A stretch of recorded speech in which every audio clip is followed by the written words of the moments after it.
Welcome back. The Salt Lake City finale is supposed to be the crowning moment of the season. The celebration lap, the champagne, the moment everything makes sense. In 2026, Rice Eccles Stadium had other plans.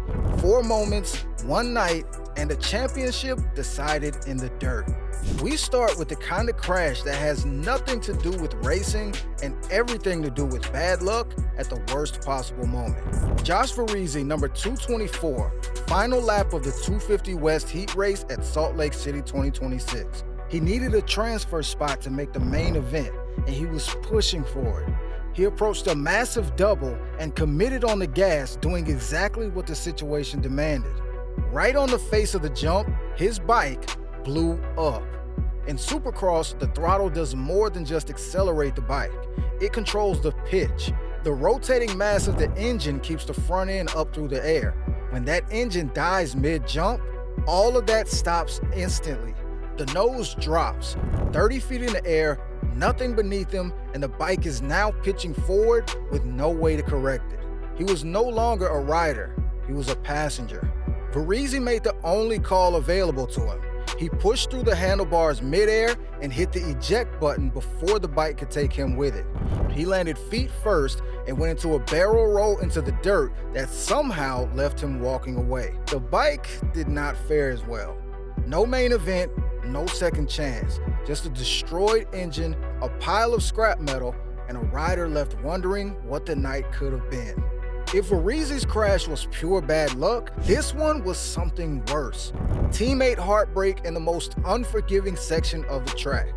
Lap 4 of the 250 East-West Showdown. Cameron McAdoo, number 142, and Seth Hammaker, number 10, both on Monster Energy Pro Circuit Kawasaki's, both locked in a tense battle for 4th position with about 10 minutes remaining in the race. They entered the longest and most brutal whoop section of the entire season, running nose to tail. McAdoo lost his rhythm halfway through. In the whoops, that is not a small error. Once the rhythm breaks, the bike starts bucking instead of skimming, and there's no recovery available at that speed. He went into a violent cartwheel, and his bike became a stationary object in the middle of a section Hammaker was already committed to at full pace. In the whoops, you're reading 3 steps ahead. You're not looking at what's directly in front of you, because by the time you see it, you're already past the point of reacting. Hammaker crashed only moments later in nearly the same spot and joined his teammate in the dirt. McAdoo was taken to the hospital afterwards for examination of his neck and back. No fractures found, but the impact was serious enough that it ended his season before it even began. Double DNF for Pro Circuit. 2 of the fastest riders in the 250 class out in the same section on the same lap wearing the same colors. The Kawasaki pit was silent for a long time after that. Star Racing versus Star Racing. Cole Davies, number 37, against Hayden Deegan, number 1. Same team, same colors, completely different agendas. Deegan grabbed the whole shot, but Max Anstey moved into the lead early. Deegan responded, passed Anstey back, and built a 2-second gap. Then, Davies, known for his speed in the whoops, started reeling him in midway through the race. Lap by lap, he closed the gap down until on lap 9, he arrived at Deegan's rear wheel with enough momentum to do something about it. He drove into the corner, slammed the pass, and he took the lead. A move that many in the paddock read as payback for the incident between these two in Denver 2025. Deegan did not accept it. He stayed on the bike and came back hard on lap 12, pushed the limit in a flat left-hand corner, and washed the front end out. Down. He remounted and charged again, and crashed a second time in the sand on the very next lap, dropping him back to 4th. Davies rode away with the win and the showdown trophy. Sometimes the most brutal battles in this sport are not between rivals. They're between teammates who both believe the same trophy belongs to them. 1 point. That was it. Ken Roczen, number 94, and Hunter Lawrence, number 96, came into Salt Lake City separated by a single point with nowhere left to hide. Lawrence grabbed the whole shot on the HRC Honda, but Roczen wasted no time. He made the pass in turn 2 on the opening lap.